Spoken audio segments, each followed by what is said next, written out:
Hello বন্ধুরা, তোমরা সবাই কেমন আছো? আশা করছি সবাই ভালো আছো। এখন বাজে 11টা, খাওয়া দাওয়া হয়ে গেছে সকালবেলা, আর আমরা একটু আড্ডা মেরে নিচ্ছিলাম। দেখো অতি স্নান করতে যাবে, তাই বলছিল আমাকে একটু ভিডিও করো। এই দেখো কেমন করছে।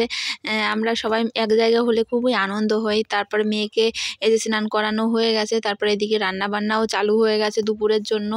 এদিকে দেখো একজনা সবজি কাটছে আর একজনা রান্না করছে। এদিকে আমি স্নান করতে চলে যাচ্ছি। স্নান টান হয়ে গেছে। স্নানের পরে যে খেতেও বসে গেছি সবাই মিলে। তো আজকের মেনু ছিল পেঁয়াজকালি ভাজা, বাঁধাকপি আর কালাই শাক, এদিকে কাতলা মাছের ঝোল আলু দিয়ে, এদিকে দেশি মুরগির ঝোল। তো আজকের রান্নাবান্না এটাই। তো ওইখান থেকে আবার আমার দিদি বাড়ি চলে গেছি। দেখো মন্দিরটা খুবই সুন্দর, ঠাকুর অনেক রকমের ঠাকুর আছে, আমার খুব ভাল লেগেছে। তো দেখো কত সুন্দর লাগছে। তারপর ওইখান থেকে আমি এবার বাড়ির দিকে রওনা দিয়ে দিয়েছি। বাড়িতে চলে এসেছি। এই যে মেয়ে দোল খাচ্ছিল আর পাশে আমার বাবা বসে আছে।